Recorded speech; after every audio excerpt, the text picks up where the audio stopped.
Saludos a todos. Es un gusto compartir con ustedes la segunda parte del mensaje que tiene por título Mi identidad demanda integridad para cumplir mi propósito. En la primera parte estuvimos hablando acerca de la identidad. ¿Cómo es que Dios nos identifica? Dios nos identifica a nosotros como sus hijos, como su familia.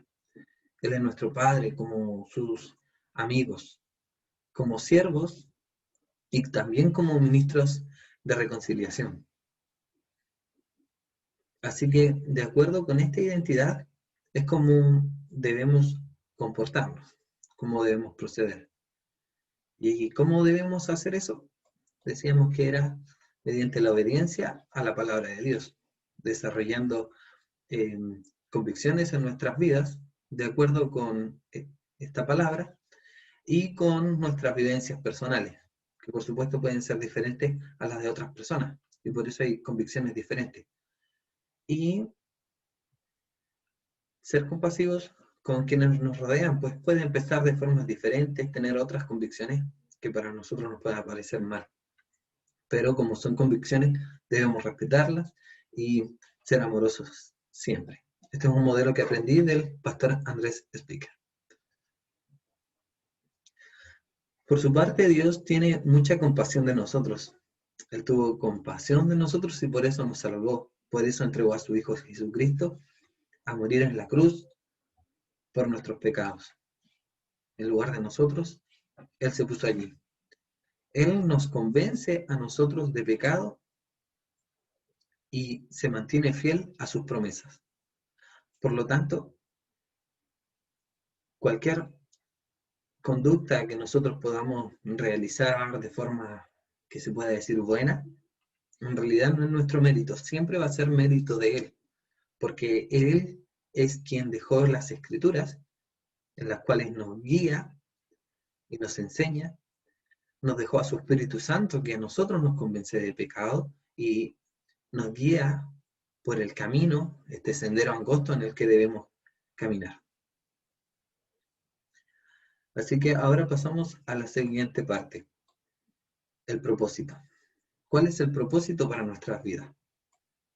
Junto con los jóvenes, el fin de semana pudimos aprender acerca de esto por parte de nuestro obispo David Anabalón.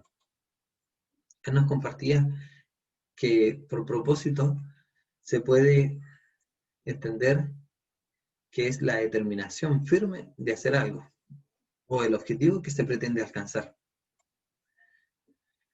Una vida con propósito, nos decía, es una vida en la cual las creencias y valores se reflejan en cada una de las decisiones que toma.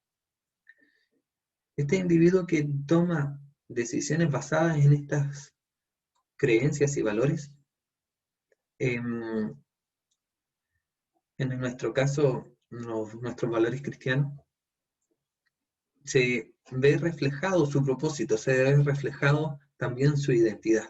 Actúa de acuerdo a lo que es. Por tanto, para nosotros el propósito, lo que somos y cómo actuamos, cómo decidimos, debe ser siempre influenciado por nuestras creencias, por nuestros valores. ¿Cómo es que en tu vida, en mi vida, el ser hijo de Dios ha afectado nuestra toma de decisión? Esa es una de las preguntas que nos hacía nuestro obispo.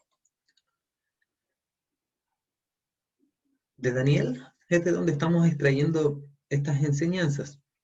Y vamos a leer el versículo 2, el capítulo 2, el versículo 1 y el 14. Dice así: una noche durante el segundo año de su reinado, Nabucodonosor tuvo unos sueños tan desconcertantes que no pudo dormir. A continuación se cuenta que le pidió a sus sabios hechiceros que les contaran el sueño, pues él no se los quería decir, pensaba que iban a hacer trampa, y que además le diera la interpretación. Si le decían el sueño, entonces le iba a creer a la interpretación. Nadie lo podía saber, no podían saber qué es lo que había en su cabeza, pero Dios sí lo sabe todo. Como se enojó tanto el rey porque nadie lo podía dar a conocer esta interpretación, mandó a matar a los sabios. Llega el comandante Arioc, el comandante de la Guardia Real, a matar a los sabios, y Daniel manejó la situación con sabiduría y discreción. A pesar de la situación difícil que estaba viviendo y en donde se veía expuesta la vida, su propia vida y la vida de sus amigos y de todos los que los rodeaban en estos oficios, Daniel supo llevar esta situación con sabiduría, con tranquilidad, sin hacer escándalo, a pesar de lo difícil que era la petición del rey. Lo hizo con discreción, cuestión que debemos tener en consideración en nuestros lugares de trabajo. ¿Cómo es que podemos plantear a veces el descontento o no estar de acuerdo con las situaciones, pero siempre con sabiduría? El rey, naturalmente, el proceso de la historia se lleva a cabo en que Daniel pide ayuda a Dios acerca de que le diga cuál es el sueño y que le diga cuál es la interpretación. Y Dios se la da. El rey Nabucodonosor dice lo siguiente: en verdad tu Dios es el más grande de todos los dioses, es el Señor de los reyes, y es quien revela los misterios, porque tú pudiste revelar este secreto. El rey se alegró mucho, y es lo que puede sucedernos en nuestros trabajos cuando hacemos algo que está bien, más allá de lo que se solicita o se actuó de forma muy apegada a lo que se solicitaba. A veces no pueden decir nada, pero en otras ocasiones se pueden alegrar, recompensarlo monetariamente o una carita feliz, como sea. El actuar de esta forma trajo recompensas a Daniel y lo bendijo. Pero hay en otras situaciones en que se pueden dar las cosas de forma diferente.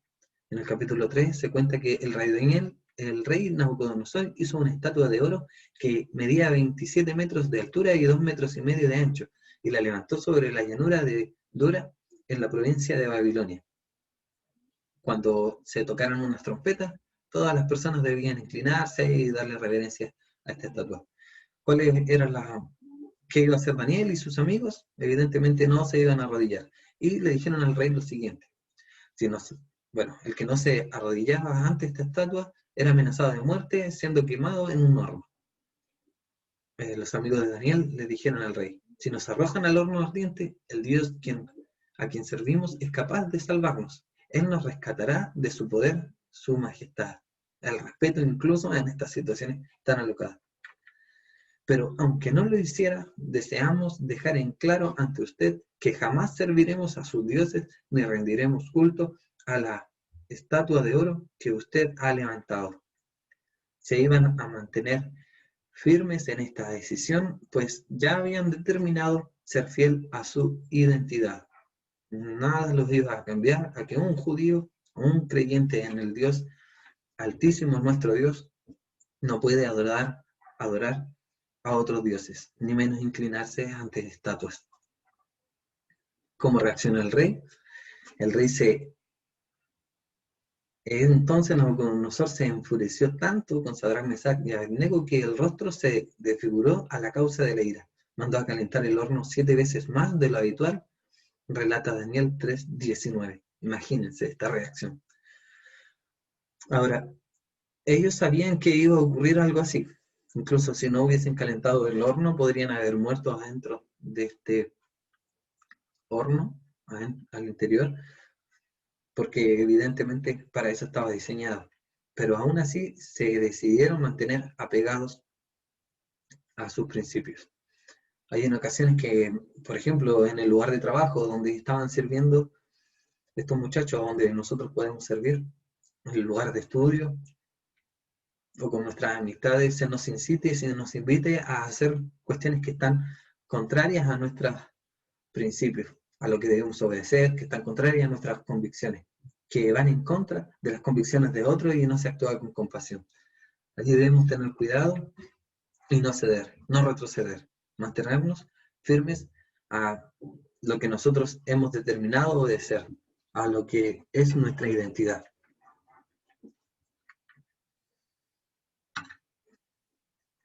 Por supuesto que hay un propósito mayor que el de servir en nuestros lugares de trabajo, servir en el lugar en donde estamos.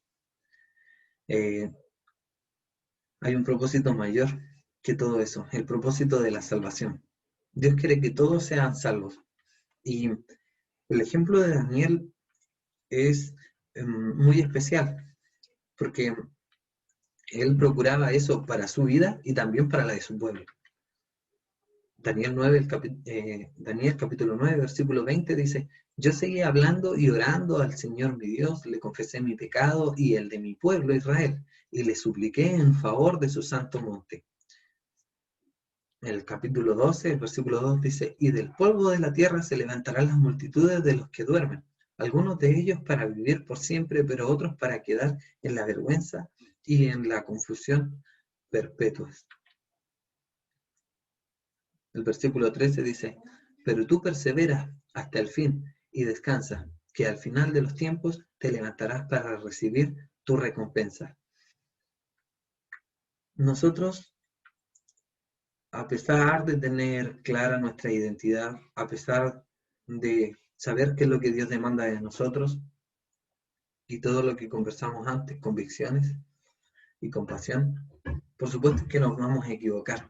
Daniel, un hombre intachable, utilizado en las manos de Dios, cayó y falló, así como los innumerables personajes que están en la Biblia. Nosotros no somos ni un poco más que ellos.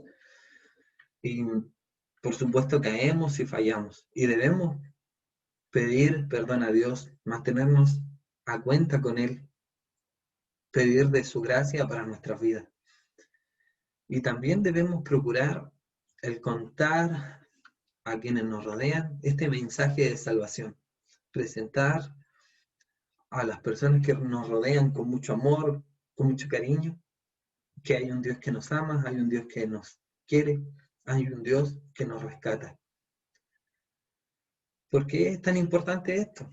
Es porque, así como se le revelaba a Daniel, así como Jesús nos cuenta a nosotros en los evangelios, hay una vida eterna, hay una trascendencia, y nosotros en esta vida vamos a determinar dónde es que vamos a estar, si es cerca de Dios o lejos de Dios.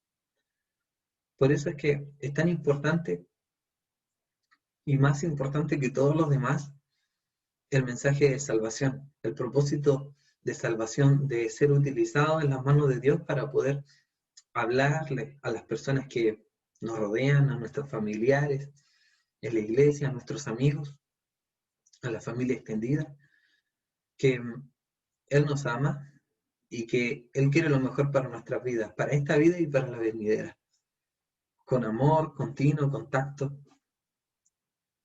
Daniel no se presenta como una persona perfecta, como una persona en que deben ser intachables, tan intachables como yo, y por eso es que Dios me utilizó con revelación de sueños y todo lo demás. No fue así de hipócrita, sino que confesó sus propios pecados. Él se puso como un hombre falible, pero que con la ayuda de Dios podía salir adelante.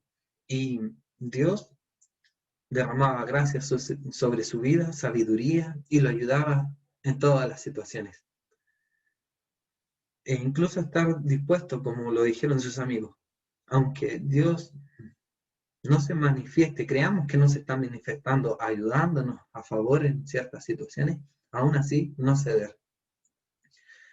Y al actuar con compasión, con amor y con siempre la intención latente de comentar y compartir el mensaje de salvación, es que vamos a poder cumplir este propósito, el propósito de contar a otros la buena noticia.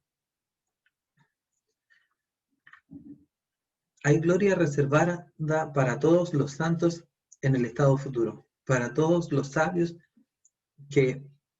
para todos los sabios, para todos los que son sabios, sabios para sus almas y para la eternidad. Me molestaba la pantallita. Los que llevaron a muchos a justicia, que volvieron a los pecadores de los errores de sus caminos y ayudaron a salvar sus almas de la muerte. participarán de la gloria de quienes ellos ayudaron a ir al cielo, lo que se sumará a su propia gloria. Es un comentario de Henry Matthews acerca de este pasaje que leíamos. ¿Qué más honroso que poder trabajar para poder salvar, ayudar a comunicar este mensaje de salvación? Que es Cristo el que salva, que independiente de nuestros errores, de nuestros pecados, Él siempre extiende su mano de amor para poder levantarnos del lugar en que estamos. Y si nosotros estamos dispuestos a recibirlo, Él entrará en nuestra vida. Ese es el mensaje de invitación, ese es el mensaje de salvación, que hay personas que tal vez por primera vez pueden estar escuchando. Dios nos puede ayudar a poder mantenernos firmes en convicciones, en ser obedientes, en tratar de llevar una buena vida. Y esto es mediante la fe en Cristo, creyendo que Él murió por nuestros pecados y Él nos puede rescatar. Ahora, ¿cuál es el propósito que Dios tiene para su vida? ¿Cómo nos podemos desarrollar, desenvolver? ¿Cómo lo podemos saber? ¿Qué quieres que yo haga? Es una pregunta que nosotros podemos hacerle a Dios en nuestro momento de intimidad. ¿Y cuándo debemos hacerlo? Nuestro pastor Daniel nos comentaba que David nos comentaba que estas eran preguntas importantes y seguro nos las hacíamos. Y debíamos preguntarle a Él, a nuestro Creador, ¿qué más que Él? Él sabe cuál es el plan, el proyecto que Él tiene para nuestra vida. Él tiene proyectos buenos, de bien, para nuestra vida, pero debemos ser consultados. Él está dispuesto a escucharnos y también a decirnos cuándo, para no adelantarnos ni atrasarnos. La intimidad con Dios nos permite oír su consejo, su dirección, sentir paz en nuestro interior al momento de escuchar su guía sobre lo que debes hacer y el momento en que debes actuar. Eso nos comentaba nuestro obispo David Anabalón. Este es el mensaje el que quiero compartir en este momento con ustedes. Les doy gracias por escuchar, les doy gracias a Dios porque me permite compartirlo y ojalá lo puedan aplicar. De hecho, no tendría sentido si no lo pudiesen aplicar. Velar por el propósito que Dios tiene para su vida. Si no saben cómo, consúltenlo. Evidentemente es una pregunta existencial súper difícil de responder, pero el Creador, el que nos diseñó a nosotros, sabe la respuesta, sabe para qué somos buenos, sabe dónde podemos servir. Sirvamos en los lugares en donde estamos, que para eso Dios nos ha traído. Dios los bendiga.